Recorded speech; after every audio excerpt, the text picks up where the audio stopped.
Okay, so you're here because, like us, you want to cut through all the noise in health and wellness, right? Exactly. Get straight to the useful stuff. And today, we're tackling something pretty central to weight management, the calorie deficit. We've got some great material to work with, thanks to, there's an intro to the MedFit Care Podcast, and a really clear Healthline article. What is a calorie deficit and how much of one is healthy? Right. So our mission basically is to unpack that. What is it? How does it work? And what do these sources tell us? Let's do it. So the core idea, a calorie deficit, is when you burn more calories than you take in. Simple concept, but lots underneath it. Definitely. Think of calories as just units of energy. From food, from drinks, your body uses this energy for, well, everything. And burning that energy, our expenditure, Yeah, it's not just about exercise, is it? The Healthline article breaks it down. not at all. It highlights three key parts. First, there's your resting energy expenditure, or REE. Right. Yeah, that's the energy your body needs just to, keep the lights on.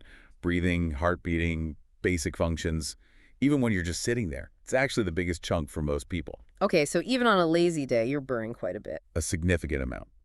Then number two is the thermic effect of food, TE.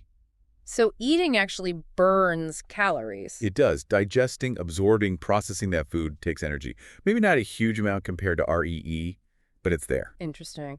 And the third one is activity energy expenditure, AEE. That's the one we usually think of. Right, that's movement. Everything from like a planned workout to walking around doing chores, even fidgeting counts towards your AEE. So REE plus TT plus AEE, that's our total daily burn. That's the total output side of the equation, yeah. And a deficit is when our input, the calories we eat and drink, is consistently lower than that total output. And that, according to Healthline, can lead to weight loss. That's the fundamental mechanism, yes. Consume less energy than you expend, and your body starts using stored energy, typically fat. But, and this is important, the article also stresses it's not just about calories in, calories out, is it? No, definitely not. It's the core principle for weight change. But our actual weight on the scale is influenced by so much more. Like what? Well, things like your activity levels, obviously, Yeah. but also hormones, lifestyle factors, stress plays a huge role, any health conditions you might have, medications, Genetics too. Sleep? genetics, absolutely, sleep quality, yeah. It's a complex interplay. The calorie balance is key, but it operates within this wider biological context. Okay, that makes sense. It's never quite as simple as a single formula. But focusing on the deficit itself, how do we figure out a healthy amount? Not too much, not too little. What does Healthline suggest? It gives a general guideline. Often, a deficit of around, say, 300 to 500 calories per day is suggested. And that leads to about.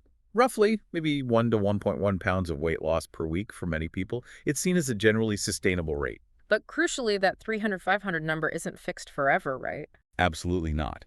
As your weight changes, your energy needs change too. So that target deficit needs reevaluation. You can't just set it and forget it. Right. Which means you first need to know your starting point. The article talks about maintenance calories. What's that exactly? Maintenance calories are basically the number of calories you need each day just to stay at your current weight, given your current activity level. It's your inner-day equilibrium point. Okay, so to create a deficit, you first estimate that maintenance level, then subtract from it. Precisely. And Healthline outlines 3 common ways to estimate those maintenance calories. All right, let's break those down. Method 1, calorie calculators. Yeah. Like the NIH body weight planner mentioned. How do they work? They're essentially online tools using formulas. You plug in your details, weight, sex, age, height, and usually a category for your activity level, like sedentary, lightly active, moderately active. And it crunches the numbers. Yeah, and gives you an estimated daily calorie target to maintain your current weight. They're convenient, a good starting point for a ballpark figure. Easy enough. What's method 2? Something about BMR. Right, basal metabolic rate. BMR is slightly different from REE. It's measured under stricter conditions, like after fasting and resting completely. It's the absolute minimum calories for basic survival. Okay, so even more basic than REE. Technically, yes. The article gives specific formulas to calculate your estimated BMR based on your sex, weight, height, and age. Are the formulas complicated? They look a bit mathy, but they're straightforward multiplication and addition. One for males, one for females, using metric or imperial units. Got it. And once you have that BMR number, how does that get you to maintenance calories? That's where the Harris-Benedict formula or similar activity multipliers come in. You take your calculated BMR and multiply it by a factor based on your typical activity level. Ah, so like if you're mostly sedentary, you multiply BMR by a smaller number. Exactly, maybe around 1.2. And if you're very active, a higher number. Right, could be 1.7 or even higher, depending on the intensity and frequency of activity. Healthline usually provides a table with these multipliers linked to activity descriptions. That seems more personalized than a generic calculator, potentially. It can be, yeah. It tries to factor in your actual lifestyle, a bit more specifically than just broad categories. Okay, and the third method, the 10-day tracking one, Yeah. sounds more involved. It is. Definitely requires more effort, but it can give you a very real-world estimate based on your actual habits. How does it work? For 10 days straight, you meticulously track everything you eat and drink using a reliable calorie tracking app or database. Everything. Everything. Accuracy is key. At the same time, you weigh yourself daily under the same conditions, same time, same scale, minimal clothing. And, importantly, you try to keep your activity level consistent during those 10 days. Okay, so consistency in activity and careful tracking for 10 days. Then what? Then you look at your weight trend. If it stayed stable, you average your daily calorie intake over the 10 days. That average is a pretty good estimate of your personal maintenance calories. And if your weight went up or down slightly? You need to adjust slightly, but assuming it's fairly stable, the average intake is your maintenance level. Then, to set a deficit goal, you'd subtract from that average, say, the 500 calories we mentioned earlier. That sounds like the most individualized approach, but needs commitment. Definitely. It directly reflects your body's response to your current intake and activity. Now, the article also made a really important point. As you lose weight, your maintenance needs drop. Yes, that's crucial. A smaller body requires less energy. So the calorie intake that created a deficit initially might become your new maintenance level later on. You have to adjust downward periodically if you want to continue losing weight. And is there a downside to being in a deficit for too long or too aggressively? Metabolism slowing down. The article touches on that, yeah. It mentions that a prolonged, significant deficit can sometimes lead to metabolic adaptation. Your body becomes more efficient and burns fewer calories. It's a survival mechanism, really. Which could make further weight loss harder. It potentially could, yes. Yeah. It reinforces why gradual, sustainable deficits are often recommended over really drastic cuts. Right. So once you have an idea of a reasonable deficit, how do you actually achieve it day to day? Healthline gives two main strategies. Yep, pretty straightforward. 1, consume fewer calories. 2, burn more calories through activity. Or, ideally, Ideally, a combination of both.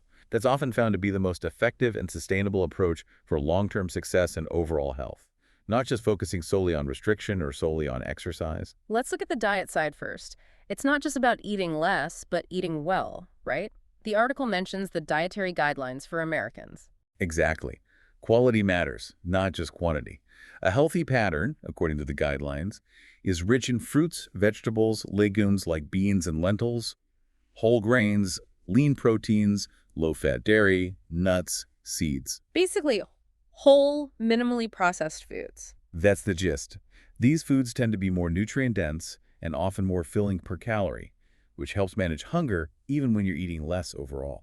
And Healthline gives some practical tips for cutting calories without feeling deprived or needing to count every single one. It does. Some really useful ones. First, watch out for liquid calories. Sugary drinks, alcohol. Yeah, sodas, fancy coffees, juices, alcohol, they can pack a lot of calories without making you feel full. The article even cites a study linking sugar-sweetened beverages specifically to weight gain.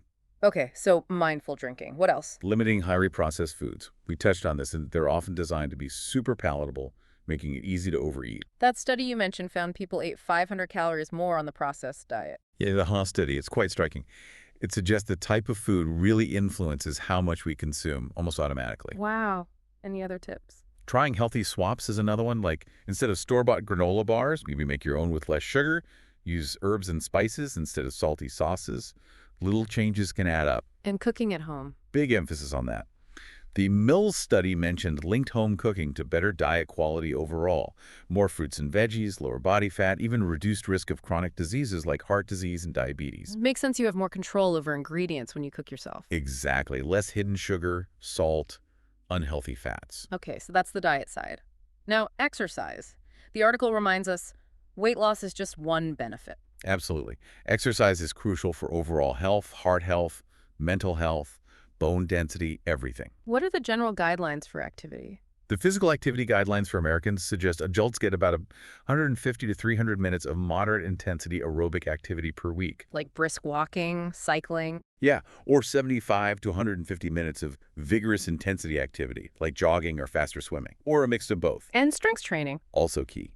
Muscle strengthening activities for all major muscle groups at least 2 days a week. Why is strength training so important in a calorie deficit context? Because it helps you preserve or even build lean muscle mass while you're losing weight. The Miller study referenced suggests resistance training helps prioritize fat loss over muscle loss. And muscle burns more calories at rest. Well, it's more metabolically active than fat, yes. So maintaining muscle helps support your metabolism, which is beneficial long term. So it's really about that combo, smart eating and regular, varied activity. That's the sustainable path for most people. Now, a crucial point. How do you know if your deficit is healthy versus, well, unhealthy or too aggressive? Healthline gives some signs. In a healthy deficit, you shouldn't feel constantly ravenous, totally drained of energy, or like you're starving. Okay, so feeling generally okay, maybe a little hungry sometimes, but Sure. functional. Right. But signs of an excessive deficit could include things like really low energy all the time, losing weight very rapidly, noticeable hair loss, Mood swings, too. mood swings, irritability, feeling cold often, constipation, persistent, extreme hunger. Those are red flags. And if someone notices those symptoms, The strong advice is to see a healthcare professional. Don't just push through it. They can help assess the situation and guide you towards a safer, more appropriate plan. that ties back nicely to the MedFit Care Podcast introduction you brought up. Their whole focus seems to be on medically supervised, evidence-based approaches. Exactly. Their model emphasizes that medical oversight, alongside fitness and mental wellness support, is often crucial for safe and effective weight management.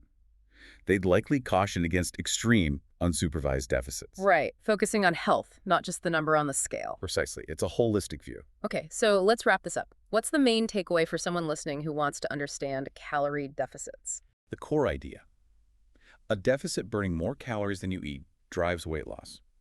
A moderate deficit, maybe 300, 500 calories less than your maintenance needs, is often a good starting point. And the best way to achieve that? Generally a combination approach, focusing on a balanced, nutrient-dense diet with fewer processed foods and liquid calories, and getting regular physical activity, including both cardio and strength training. So for you listening, maybe take a moment to think about how this fits with your own goals. Which way of estimating maintenance calories feels most doable for you?